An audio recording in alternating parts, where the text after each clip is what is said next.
toi et bienvenue sur ma chaîne Une Nana in London. C'est toujours un plaisir d'être ici avec toi. Si tu es nouveau sur cette chaîne, eh bien n'hésite pas à t'abonner ici en bas et à cliquer sur la petite cloche si tu aimes ce genre de vidéos. Je fais plein d'autres thèmes aussi comme de la motivation, du lifestyle et aussi de l'organisation. Aujourd'hui nous allons parler d'un sujet qui je pense touche pas mal de personnes. C'est le fait d'apprendre à dire non. Pourquoi je veux aborder cette thématique? Eh bien tout simplement parce que je me sens hyper concernée par ce thème qui est vraiment quelque chose de très difficile pour moi et que j'essaie d'apprendre encore aujourd'hui et toujours à me positionner avec ce que moi j'ai vraiment envie de faire et pas ce que finalement les autres auraient envie que je fasse. Les situations sont vraiment diverses. Ça va en fait d'une invitation à un mariage, à une fête d'anniversaire. Et puis, on peut bien s'imaginer que quand on est dans des situations comme ça, eh bien, ce n'est pas forcément, alors à part vraiment si vous n'aimez pas du tout la personne, ce qui à mon avis, elle vous invitera pas au mariage et à l'anniversaire. Si vous vous retrouvez dans cette situation, souvent, vous avez envie plutôt de dire non, par exemple, pour des raisons financières, ou peut-être si vous êtes invité à un mariage, ça tombe un peu mal au niveau des dates, parce que vous avez déjà prévu de faire des vacances avant, et voilà, du coup, ça tombe un petit peu mal. Enfin, vous avez tout le temps des choses qui peuvent se passer comme ça, où vous êtes un petit peu entre deux, et ça vous embête un petit peu de dire non directement.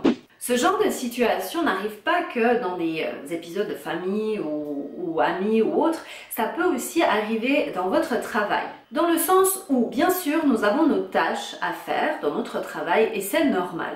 Mais est-ce que nous devons accepter toutes les tâches qui nous sont données? Parce que certaines fois, c'est un collègue qui vient vous poser une question, certaines fois, c'est un collègue qui vous demande un petit peu d'aide sur un dossier.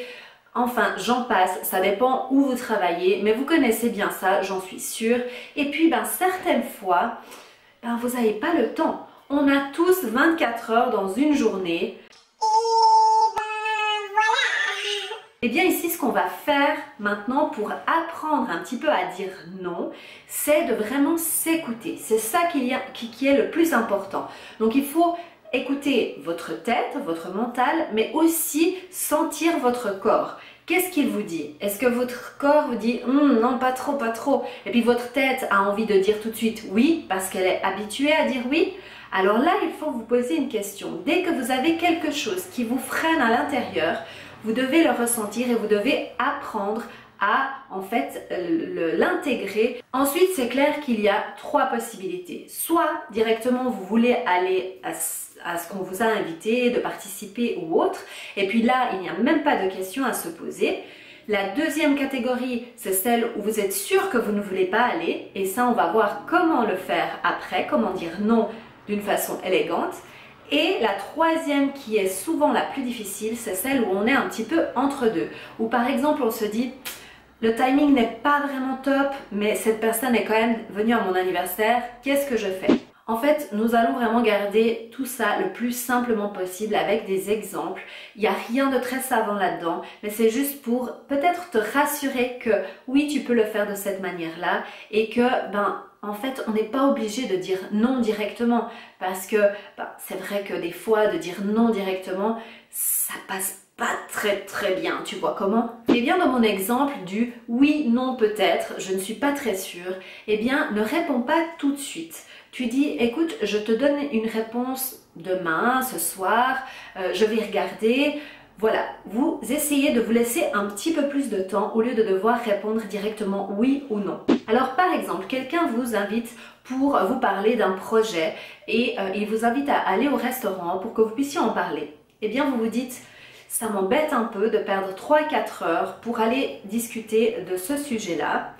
Trouvez un compromis. Eh bien peut-être que vous pouvez proposer à la personne de faire un entretien téléphonique. Est-ce que ça pourrait aller ? De cette manière-là, en fait, vous n'aurez pas à dire non, mais vous pourrez quand même participer sans perdre trop de temps.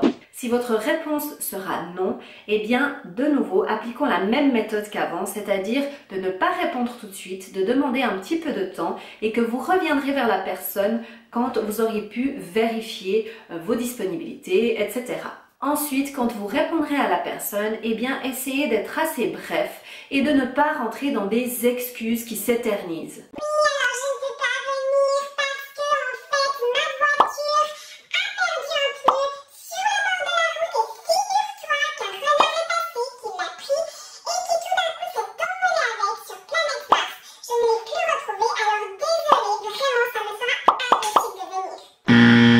Simplement répondez que après avoir vérifié, malheureusement, vous ne pourrez pas être présente. Tout simplement.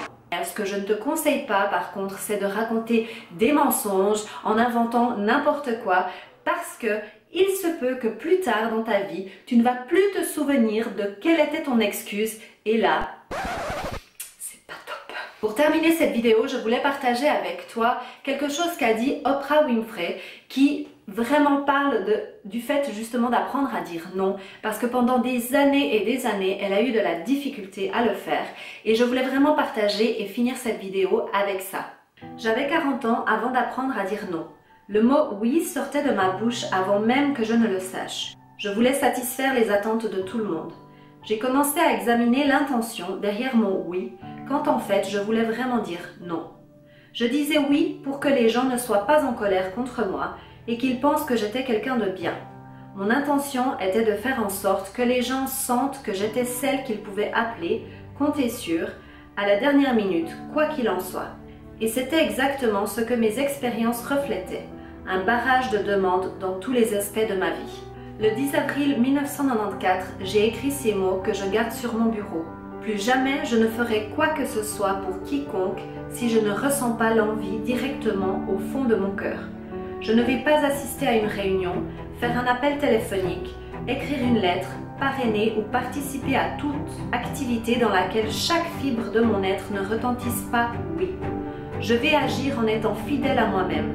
Quand j'ai accepté que j'étais une personne décente, gentille et généreuse, que je dise oui ou non, je n'avais plus rien à prouver. J'avais peur que les gens disent « Pour qui elle se prend ?» Maintenant, j'ai le courage de me tenir droite et de dire « This is who I am ». Alors, n'oublie pas, suis tes rêves car ils connaissent le chemin. Bye bye.